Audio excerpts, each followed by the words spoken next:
नमस्कार,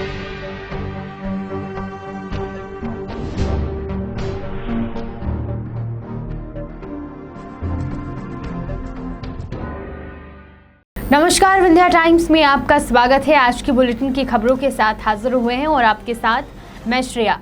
रीवा में कलेक्टर बसंत कुर्रे की भवनीत विदाई के बाद अब रीवा के नवागत कलेक्टर इलैया राजा टी ने आज रीवा कलेक्ट्रेट पहुंचकर पदभार ग्रहण कर लिया है। इससे पहले इलैया राजा टी भोपाल सचिवालय में पदस्थ थे। रीवा कलेक्ट्रेट में पदभार ग्रहण करने के साथ ही रीवा के नवागत कलेक्टर इलैया राजा टी ने पत्रकारों से चर्चा की।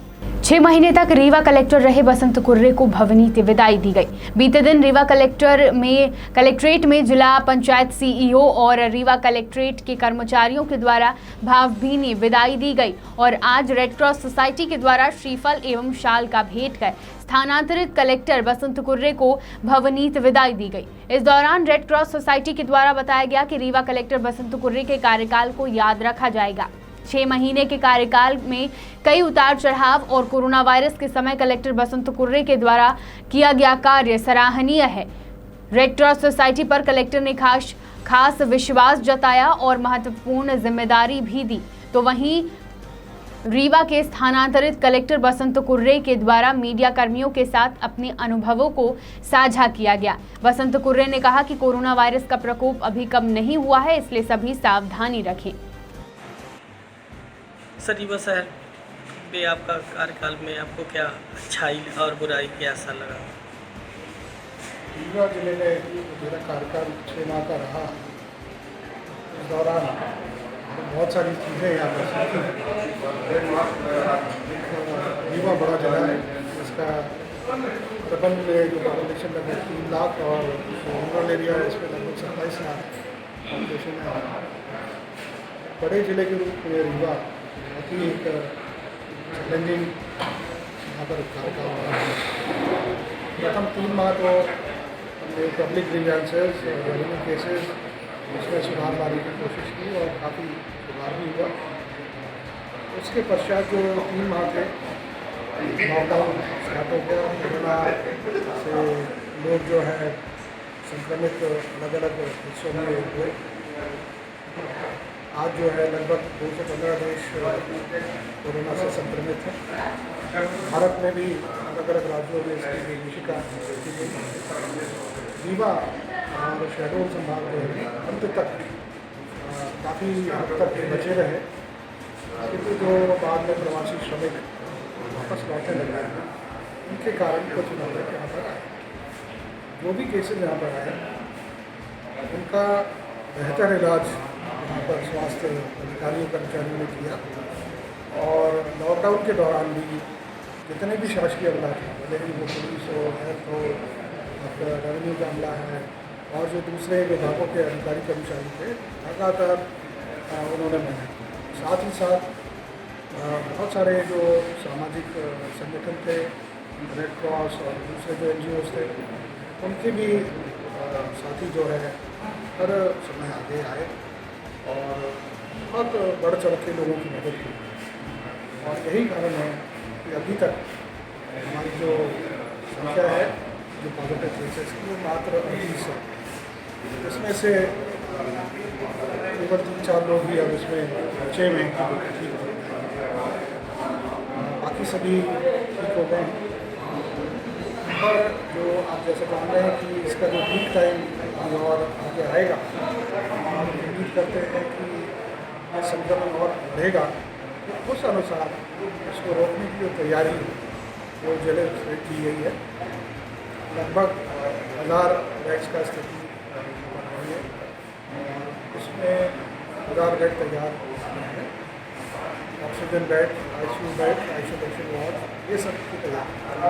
तो लॉकडाउन के कारण जो टाइम आने का जो समय बढ़ गया, उसमें हमें कुछ अवसर मिल गया कि हम अपने स्वास्थ्य सेवाओं के लिए कुछ व्यवस्था पहले से करें। सर, रीवा की जनता को कुछ कहना चाहेंगे? रीवा की जनता को कुछ कहना चाहेंगे? जरूर आगे आ रहा हूँ। आज श्री बसंत कुर्रे भारतीय रेड क्रॉस सोसाइटी शाखा रीवा के पूर्व प्रेसिडेंट का विदाई समारोह था। इस समारोह के अध्यक्ष थे doctor Sajjan Singh vice chairman AK Khan साहब, कोषाध्यक्ष डॉक्टर प्रभाकर चतुर्वेदी जी और हमारे जिला राज्य प्रतिनिधि श्री DP सिंह साहब, उसमें काफ़ी लोग हमारे उपस्थित थे। इसमें डॉक्टर हर सिंह जी, श्री सुशील कुमार राजकुमार सिंह तिवारी जी, श्री मुकुंद प्रसाद मिश्र जी, श्री खन्ना जी, काफ़ी लोग उपस्थित थे तथा हमारे ऑफिस का स्टाफ भी पूरा उपस्थित था। निश्चित रूप से श्री कुर्रे साहब का जो कार्यकाल था अल्प था, परंतु कोरोना महामारी को देखते हुए उन्होंने जो कार्य किया है वो निश्चित रूप से प्रशंसनीय है। उन्होंने रेड क्रॉस सोसाइटी पर बहुत विश्वास किया, सब तरह के कार्यों को हमको सौंपा, चाहे वो भोजन वितरण हो, चाहे वो किट वितरण हो, चाहे वो सैनिटाइजर वितरण हो, मास्क वितरण हो, और हर समय हम लोगों के उस पर तैयार रहते थे। हम लोगों ने 1,14,59,000 रुपये बाहर के श्रमिकों को भी हमारी तरफ से ट्रांसफ़र किए गए। इसी प्रकार से भोजन का वितरण, सैनिटाइजर का वितरण भी निरंतर करते रहे। और एक और विशेषता थी, मैं श्री बसंत कुर्रे साहब के बारे में बताना चाहूँगा कि हम लोग जब भी कोई समस्या आई है, चाहे वो रात हो, चाहे वो 11 बजे हो, चाहे 12 बजे हो, हम लोगों ने निरंतर फ़ोन किया और उन्होंने निरंतर उसका हल करने का प्रयास किया। इसके साथ ही साथ हम लोग जब रात में इधर उधर अपने कार्यों पे जाते थे तो कई बार वो हमसे टकराए भी हैं, और उनकी टकराहट सरकारी गाड़ी में नहीं होती थी, वो प्राइवेट गाड़ी में घूमा करते थे। प्राइवेट गाड़ी में घूमने का लक्ष्य ये होता था ताकि लोग उनको पहचान ना सकें कि लोग क्या कर रहे हैं, देखना चाहते थे। यानी उन्होंने हर तरीके से रीवा जिले का एक विशेष कार्य किया है और हम उनके उज्ज्वल भविष्य की कामना करते हैं। इसके साथ ही साथ एक प्रयास कामना करते हैं कि वो जहाँ भी रहें स्वस्थ रहें, यही हमारी TRS कॉलेज का शताब्दी वर्ष का विवाद अब सुर्खियां बटोर रहा है। तत्कालीन प्राचार्य डॉक्टर रामलला शुक्ला द्वारा कॉलेज के 150 वर्ष शताब्दी मनाने का निश्चय किया गया था, जिस पर सामाजिक कार्यकर्ताओं के द्वारा सवाल खड़ा किया गया और फिर जांच में कमिश्नर ने तत्कालीन प्राचार्य को दोषी पाया। इसके बाद अब प्रदेश सरकार के पूर्व मंत्री पुष्पराज सिंह ने प्रेस वार्ता आयोजित कर ठाकुर रणमत सिंह महाविद्यालय की ऐतिहासिक पृष्ठभूमि को क्लियर करने की कोशिश की। पूर्व मंत्री पुष्पराज सिंह के द्वारा कहा गया कि TRS कॉलेज 150 वर्ष से अधिक हो चुका है। इसके साथ ही कुछ दस्तावेज की भी बात की। दस्तावेजों में लिखा है कि रीवा नगर में पहला पब्लिक स्कूल 1869 में भूतपूर्व ग्वालियर रियासत के मंत्री दिनकर राव द्वारा आरंभ किया गया था। कुछ समय बाद ही स्कूल बंद हो गया था। रीवा नरेश ने 1872-73 में रीवा में एक शाला खोली। यही शाला बाद में दरबार हाई स्कूल रीवा के नाम से विख्यात हुई। लेकिन दस्तावेज में संशय अभी भी बरकरार है। यदि दस्तावेज में दिए हुए तर्क सही है तो क्या पहले जब महाविद्यालय का 100वां वर्ष मनाया गया तो वो गलत था? सवाल तो अभी भी है कि 1982 में राष्ट्रपति की उपस्थिति में महाविद्यालय का 100वां वर्ष मनाया गया, तो क्या उन्हें इस बात का ध्यान नहीं था? और 1982 में 100वां वर्ष शताब्दी मनाए जाने के बाद 2020 में 150 वर्ष शताब्दी हो रही है। यह सवाल आगे भी रहेगा। सामाजिक कार्यकर्ता BK माला भी अपने बातों को लेकर अडिग है। देखना होगा कि कमिश्नर की जांच रिपोर्ट आने के बाद आगे क्या होगा। और गंभीर पत्रकार वार्ता है जिसमें जो विषय है वो TRS कॉलेज के सेंटिनरी सेलिब्रेशन के बाद 150वीं वर्षगांठ के बारे में आ रहा है। जो तथ्य मेरे संज्ञान में आए हैं उनमें उनको बहुत गंभीरतापूर्वक और गहन अध्ययन करने के बाद मेरा खुद का जो अभिप्राय है वो ये है कि जो संस्था 1869 में स्थापित की गई और आगे फिर 1872-73 में हमारे परिवार के और हमारे रीवा रियासत के महाराजा, तत्कालीन महाराजा ने आगे बढ़ाई, उसके डेट्स के बारे में है, उसकी तारीख के बारे में है।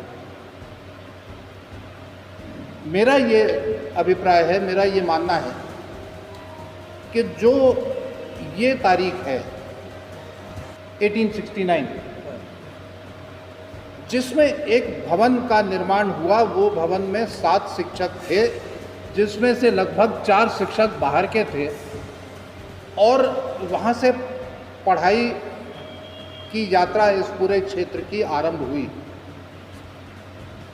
इस बात के अलावा जो मैं निवेदन करना चाहूँगा कि रीवा राजघराने में विशेष रूप से 3 ऐसे महाराजा रहे हैं। महाराज रघुराज सिंह जी, जिनके माध्यम से ये शुरू करा गया, महाराज विश्वनाथ सिंह जी जो इस पूरे प्रक्रिया को आगे बढ़ाए, और महाराज वेंकटरमन सिंह जी जिन्होंने लड़कियों के स्कूल के बारे में बहुत ज़्यादा चिंता व्यक्त की। सतना में जो स्कूलें बनी, वेंकट स्कूल बनी, यहाँ पर भी जो बनी, उसमें महाराज वेंकटरमन सिंह जी का बहुत बड़ा योगदान था, और उसके बाद हमारे पिता स्वर्गीय महाराज मार्तुंड सिंह जी भी। लेकिन जो मुख्य बात आ रही है वो ये आ रही है कि ये संस्था 1869 की जो स्थापित करी गई स्कूल बताई जा रही है, इससे अगर हम 150 वर्ष लेते हैं या इसके आसपास से, तो जो अभी 150 वर्ष बाद मनाने की बात चल रही है वो बहुत ही न्याय सम्मत है और बहुत ही उचित है। इसके अलावा एक बात और भी यहाँ निवेदन करना चाहूँगा कि इस पूरे विंध्याचल में जहाँ तक स्कूल और कॉलेजेस के बारे में बात करी गई है और उनकी स्थापना की बात करी गई है, उसमें रीवा राजघराने का एक बहुत बड़ा योगदान रहा है। हमें बड़ा गर्व है, पूरे विंध्य क्षेत्र को बड़ा गर्व है कि कोई बाहर से आक्रमण करने वाला व्यक्ति आकर यहाँ पर ये चीज़ें नहीं बना के गया, या ब्रिटिश कालीन के कोई व्यक्ति ने यहाँ पर कोई ऐसी चीज़ें नहीं बनाई। जो कुछ भी बनाई हमने आपस में मिल बैठ के बनाई, और यहाँ का जो उस समय के शासक थे उन्होंने बनाई। आज अगर ये टीआरएस पर प्रश्न चिन्ह लगेगा तो कल हो सकता है किसी और संस्था पे लगे, परसों वेंकट स्कूल सतना पे लग जाए, नरसों शहडोल पे लग जाए, उसके बाद अमरकंटक पे लग जाए। सब जगह तो महाराजा रीवा ने जाके बनाई है। तो ये एक अच्छी प्रक्रिया नहीं है। ये जो 150 इयर्स की सेलिब्रेशन हो रहा है ये बहुत ही प्रासंगिक है। ये एक मील का पत्थर होगा, केवल विंध्य क्षेत्र के लिए नहीं, पूरे भारत के लिए, कि किस प्रकार से शिक्षा और शिक्षा के लिए तत्कालीन नरेश या जो भी रूलर्स रहे हों, जो भी राजा रहे हों या जो भी शासक रहे हों, वो किस प्रकार से रुचि रखते थे लोगों को आगे बढ़ाने में। और जिस दिन मॉडर्न इंडिया की बात कही जाएगी, जिस दिन एक बढ़ते हुए भारत की बात कही जाएगी, जिस दिन एक आत्मनिर्भर भारत की बात करी जाएगी, तो ये बुनियादें कहीं ना कहीं उसके बहुत बड़े स्तंभ बनेंगी, और ये स्तंभ बन के एक भारत को जो मजबूती प्रदान करने की बात करेगी उसको कहीं ना कहीं से अक्षुण्ण रखेगी। इसको लेकर मैंने हमारे आदरणीय ज्ञानी, विनम्र, सज्जन और अति मृदभाषी व्यक्ति श्री रविशंकर प्रसाद जी, जो भारत सरकार के कानून मंत्री हैं, जिनसे मेरी व्यक्तिगत कम से कम आधे घंटे केवल रीवा राजघराने के शिक्षा संस्थान और शिक्षा के प्रति रीवा राजघराने की दिलचस्पी के बारे में चर्चा हुई, और जो इसके बारे में और जानकारी लेना चाह रहे थे, मैंने आज उनको भी एक पत्र लिखा है जिसको मैं आपको दे दिया हूँ। और उसके अलावा मेरी आदरणीय वेंकैया नायडू जी, जो भारत के वाइस प्रेसिडेंट हैं, उपराष्ट्रपति हैं, और उनका भी बहुत रीवा के कल्चर के बारे में जब मैं उनसे मिला तो पहला उन्होंने मुझे एक बात कही कि मैं रीवा आ रहा हूँ आपकी कॉलेज के 150 इयर्स की सेंटिनरी में। जिस व्यक्ति ने आगे बढ़कर मुझे ये कहा हो, जब मोहिना और सुरेश जी का रिसेप्शन था दिल्ली में सतपाल महाराज जी के माध्यम से, तो महामहिम उपराष्ट्रपति महोदय जी ने आगे बढ़कर मुझे कहा कि मैं आ रहा हूँ, वो बहुत उत्सुक लगे। और अगर उसमें ये चीज़ें व्यवधान कर रही, छोटी छोटी चीज़ें व्यवधान कर रही, ये बहुत ट्रिवियल इश्यूज़ हैं, बहुत छोटे इश्यूज़ हैं, अगर ये व्यवधान कर रहे हैं तो हम एक विकास की धारा, जो शिक्षा के विकास की धारा है, जो समृद्धि की धारा है, जो हमारे एक विकास की ऐसी धारा है जो इस क्षेत्र को कहीं ना कहीं परिपूर्ण कर रही है। बड़े बड़े लोग इस दरबार कॉलेज से बाहर निकले हैं, अगर उनके बारे में किसी ने उल्लेख करा है तो मैं मानता हूं कि उसको हमें आगे बढ़ाना चाहिए। जिला पंचायत सदस्य अविनाश शुक्ला के द्वारा जिला पंचायत के सीईओ के खिलाफ गंभीर आरोप लगाए गए हैं। प्रेस विज्ञप्ति में बताया गया कि जिला पंचायत रीवा द्वारा भ्रष्टाचार किया जा रहा है। जिला पंचायत संबंधी कार्यों के लेन देन में नियमों का खुल्लम खुल्ला उल्लंघन व मनमानी पूर्ण कार्य जिला पंचायत सीईओ के द्वारा किया जा रहा है। तो वहीं जिला पंचायत सदस्य का कहना है कि शासन के पैसे को जिला पंचायत सीईओ के द्वारा मिसयूज किया जा रहा है, जिनके खिलाफ जांच होनी चाहिए। आरोप लगाए गए हैं कि जिला पंचायत के सीईओ के द्वारा आवंटित प्रधानमंत्री आवास एवं शौचालय सहित पंच परमेश्वर एवं मनरेगा के निर्माण कार्य में पर्याप्त शाही और एवं लेन देन के साथ 90% से ज्यादा अपूर्ण कार्यों को पूर्ण बताकर शासन के पोर्टल पर पूर्णतः प्रमाण पत्र जारी बताया जा रहा है, जबकि मौके पर एवं माप पुस्तिकाओं के अभिलेख में कार्य पूर्ण ही है। पैसा लेकर अन्य विभाग के इंजीनियरों को एक सीएफटी से अधिक कई पंचायतों का प्रभार दिया गया है। ऐसे ही तमाम आरोपों के साथ शहर के इंडियन कॉफी हाउस में जिला पंचायत के सदस्य अविनाश शुक्ला के द्वारा प्रेस वार्ता रखी गई। कोई कार्यवाही नहीं की गई है। पालन प्रतिवेदन जारी कर कार्यवाही सुनिश्चित की गई। जीआरएस की नियुक्ति ग्राम पंचायत करती है, ना कि उसका स्थानांतरण किया जा सकता है, और ना ही नियुक्त बगल के ग्राम पंचायत में की जा सकती। मगर सीईओ द्वारा जिला पंचायत में ऐसा किया जा रहा है। जीआरएस को ग्राम पंचायत में ही रखा जाता है, मगर बगल की ग्राम पंचायतों में जीआरएस को प्रभार दिया जा रहा है। सीईओ जिला पंचायत द्वारा जनपद के सभी सीईओ से सभी ग्राम पंचायतों से वसूली कराते हैं। ये भी सीधा एक आरोप है, जिसमें ग्राम पंचायतों में गुणवत्ता विहीन कार्य हो रहे हैं, जिससे जिले के जनता में काफ़ी आक्रोश व्याप्त है तथा जनपद में ऐसे व्यक्तियों को प्रभारी बनाकर जिले से भेज देते हैं जो शासन के नियमों के विरुद्ध है। एपीओ और बाबुओं जैसे अधिकारियों को भी जनपद का प्रभारी बना दिया जाता है और नियम विरुद्ध और शासन के नियमों को पूरा अवहेलना की जा रही है। ये भी एक बड़ा आरोप है। पूरे जनपद सौंप दिया जाता है एक बाबू के हाथ में। फिर सीईओ जिला पंचायत द्वारा किसी जनपद व ग्राम पंचायतों का दौरा न करके किसी भी ग्राम पंचायत में शासन के निर्देश के पालन में मजदूरों को रोजगार देने व कोरोना महामारी के रोकथाम के संदर्भ में आकस्मिक निरीक्षण न करना व जिला पंचायत के सदस्यों को फ़ोन न उठाना, ये भी एक बड़ा आरोप है। किसी भी जिला पंचायत सदस्यों का ये जिला पंचायत सीईओ अपने आप को पता नहीं क्या मानता है और ये किसी का फ़ोन नहीं उठाता है। चाहे कोई हम लोग चुन के आए हैं और किसी भी जनता का वोट लेना कितना कठिन काम होता है, और ये फ़ोन ना उठाना और किसी भी जिला पंचायत सदस्य की इज्जत न करना और कोई भी मार्गदर्शन ना लेना और क्षेत्र में तो जाता ही नहीं है, और ना सुझाव लेना। साथ में क्षेत्र के संबंधित जो उचित कार्य बताए जाते हैं, कोई भी कार्य नहीं किया जाता है जिला पंचायत सदस्यों के द्वारा। राज्यसभा सांसद राजमन पटेल ने रीवा कलेक्ट्रेट पहुंचकर महामहिम राष्ट्रपति के नाम ज्ञापन सौंपा है। ज्ञापन में कहा गया कि कोरोना जैसी महामारी में सरकार की नाकामी पर सवाल करते हुए केंद्र व प्रदेश सरकारों पर निशाना साधा। इसके साथ ही राष्ट्रपति को दिए हुए ज्ञापन के माध्यम से मांग की है कि देश में जो भी मजदूर शहीद हुए हैं उनके परिवार को 20 लाख की नगद मदद की जाए। जिन मजदूरों का रोजगार खत्म हो गया है उनको रोजगार की व्यवस्था के साथ साथ 10,000 प्रति माह दिया जाए। इसके अलावा सांसद के द्वारा मांग की गई है कि जो अभी भी अपने गृह राज्य से बाहर फंसे हुए हैं उनको फ्री में रोजगार की व्यवस्था की जाए। मनरेगा में 100 दिन के स्थान पर 200 दिन के रोजगार की व्यवस्था की जाए। किसानों का कर्ज माफ किया जाए। किसानों के साथ हो रहे अन्याय को तुरंत बंद कर दिया जाए।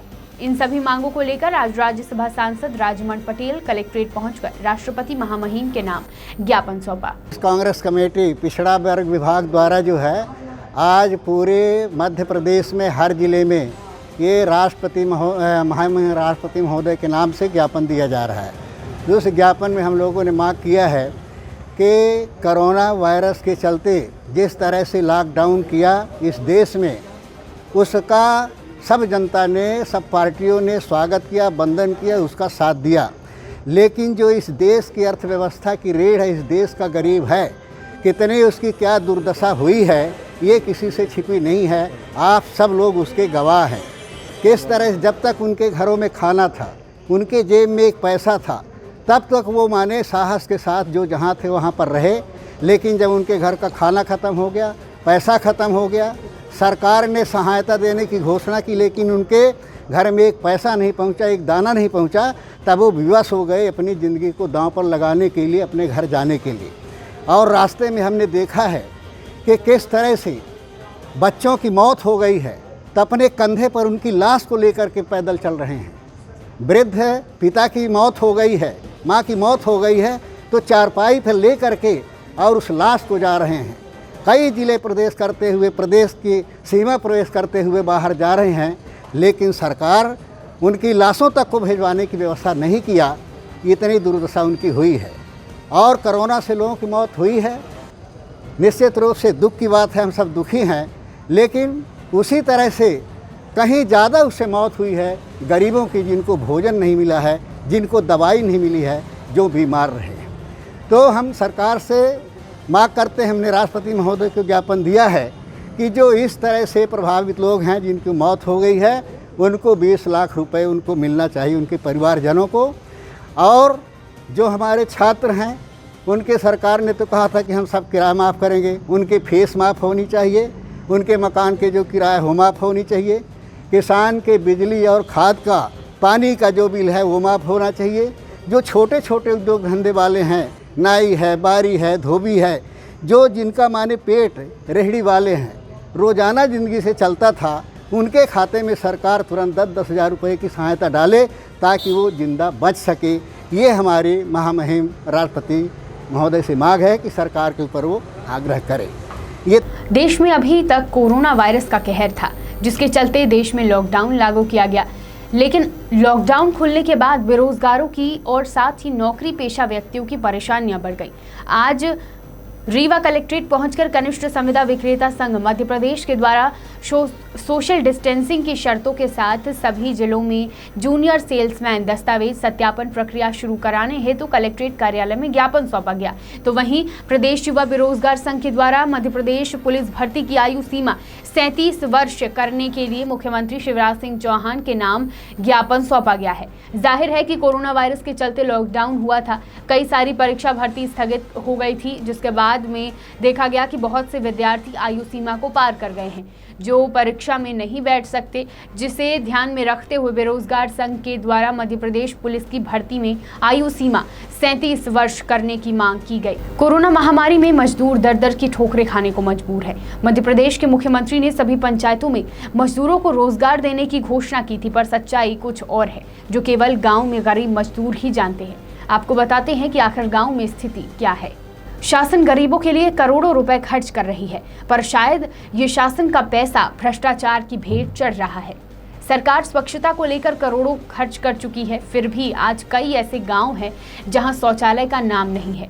ग्रामीण भरी बरसात में शौच के लिए बाहर जाने को मजबूर हैं, पर पंचायत कर्मी अपनी मनमानी में उतारू हैं, जो कि अपने पंचायत को ODF करा रखा है। मामला जनपद पंचायत बुढ़ार के ग्राम पंचायत मझौली का है। शहडोल जिले के जनपद पंचायत बुढ़ार के पंचायतों में भ्रष्टाचार चरम पर है। लगातार मीडिया के द्वारा पंचायतों के भ्रष्टाचार को उजागर किया जा रहा है। मजदूरों के हो रहे शोषण को भी मीडिया ने कई बार प्रशासन के सामने रखा, पर शायद कार्यवाही के नाम पर अभयदान देते नजर आ रहे हैं। ग्राम पंचायत मझौली में आज भी कई ग्रामीण शौच के लिए बाहर जाते हैं। आज ग्रामीणों ने मीडिया के सामने पंचायतों के भ्रष्टाचार को उजागर किया। ग्रामीणों ने बताया कि पंचायत कर्मी शौचालय नहीं बनाने दे रहे हैं। यहाँ तक कि कई गरीब ऐसे हैं जिनका आज भी रहने को मकान नहीं, पर आवास योजना का लाभ सचिव सरपंच किसी और को दे रहे हैं। पंचायत के द्वारा 3 लाख प्रतीक्षालय विधायक मत से निर्माण कराया गया, जो आज खंडहर हो गया। यह कार्य किसी ठेकेदार के द्वारा कराया गया है, पर नाम ग्राम पंचायत का है। पंचायत कर्मी खुलेआम विधायक मत के पैसे का दुरुपयोग करते दिख रहे हैं। अगर ग्राम पंचायत मझौली के कार्यों की जांच की जाए तो कई तथ्य सामने आएंगे। यहां तक कि मुख्यमंत्री विवाह के नाम पर ग्रामीण बुदियाबाई से 5,000 रुपए भी ले लिए गए हैं। कई मामले हैं जहां पंचायत सचिव सरपंच मिलकर भ्रष्टाचार कर रहे हैं। अब इंतजार है कार्यवाही का। शहडोल से पंकज राव की रिपोर्ट। ये आपके यहाँ शौचालय नहीं बना अभी? नहीं बनाया है। काहे? नहीं बना दिया सरपंच सेक्रेटरी। क्यों, क्या बोलते हैं? कहते कि न बनी तुम्हारा, कहते तो कहाँ बनेगा? जहाँ तुम कहते ना, जहाँ तुम जगह जमीन देख तहाँ बनी तुम्हार कहती। आपका जमीन यही है? हाँ। और कहीं इधर उधर जमीन नहीं है? नहीं है। अच्छा, ये कब से गड्ढा खोद के रखे हैं आप? 3 साल हो गए गड्ढा खंडे। 3 साल हो गए? हाँ, 3 साल हो गए। और बनाने नहीं दे रहे हैं? नहीं बनाने दे रहे। तो अभी आप लोग शौच के लिए कहाँ जाते हैं? बाहर गई थी हम। बाहर जाते हैं? हाँ? ये आपके यहाँ शौचालय नहीं बना? नहीं बना सर। क्यों नहीं बना? हो गया कहीं कि तुम्हारा घर अभी नहीं आया है, अब अभी बोल रहे कि आ गए हैं, तो यहाँ न बन पाएगा। अच्छा, जहाँ आया आपका मकान आ चुका है जी। और शौचालय बनाए क्यों नहीं आपने? भाई मना कर दी। कौन मना कर रहा है? रोजगार सहायक। क्या कहता है? कि जब आएगा तब बनेगा। अब तो घर आ गया, फिर भी कहते हैं अभी न मिलेगा तुमको। घर आने के बावजूद मना कर रहे हैं? जी। क्यों मना कर रहे हैं? कि तुम्हारे पास जमीन जहाँ हो, खेत में बनाओ, ये कि अब यहाँ से अब तुम छोड़ दो तब तुम्हारा। काहे यहाँ पर छोड़ दो? अब कहते तो हैं सर। आवास आपको नहीं मिला अभी? क्यों नहीं मिले है? क्यों नहीं मिला? अब हम जानते नहीं है, मिली नहीं देता है, तब क्या करे? सेक्रेटरी सरपंच क्या बोलते हैं? उन्हीं का ही तक थी नहीं आई अगले वो हम आई का बता। शौचालय बनवाओ, तुम्हारा घर आ गया है। शौचालय बना है घर में आपके? हाँ, बने हैं। अच्छा, और घर के लिए क्या बोलते हैं? क्यों नहीं दे रहे हैं? अब पता नहीं, कहीं अगले वो हम मिली, कहूँ का मिली। क्या पैसा वैसा कभी डिमांड करते हैं सेक्रेटरी सरपंच लोग? हाँ, मांगा थी ना। कितना मांगते हैं? 5000। और जानकारी लगी कि आपकी कन्या विवाह योजना में भी आपसे पैसा मांगे हैं? हाँ, मांगे हैं, 5000 दिए हैं। किसको दिए थे 5000 रुपए? पंडित का है, सुभाष का। पूरा नाम क्या है सुभाष का? वो बता बड़ी, तुम जाना चाहिए। कहाँ का है सुभाष? हरिडी की। हरिडी का है। 5000 रुपए लिया आपसे? हाँ। तब विवाह करवाया? हाँ। है ना? हाँ। चलो ठीक। जयपाल। कौन से गांव के हैं? मझौली। कौन सा पंचायत लगता है? मझौली। मझौली। ये आपका मकान वगैरह नहीं आया अभी? नहीं आया है। क्यों, सरपंच सेक्रेटरी क्या बोलते हैं? घर नहीं है, तुम्हारे नाम नहीं है कहते। अब कहते हैं कि जो करना तो कर लो कहा थी। अच्छा, और वो कहते हैं लगाते उसमें कि सरपंच साहब हमारे पास नहीं है, सेक्रेटरी बोलते जो करना कर लो, कह के जो करना हमारे पास नहीं है। मतलब क्या नाम है सेक्रेटरी का? सेक्रेटरी का ठाकुर है कनु, मतलब वहाँ का है। बहगढ़ का? बहगढ़ का है। अच्छा, तो क्या बोलते हैं कि जो करना है कर लो जो करना हो, तो कहा हमारे पास नहीं है। मतलब अच्छा, ये बोल रहे हैं। और कुछ पैसे की भी डिमांड करते हैं? वो अभी तो मान लो। विंध्य की तमाम खबरों के साथ कल फिर हाजिर होंगे। देखते रहिए विंध्या टाइम्स। बहुत बहुत धन्यवाद।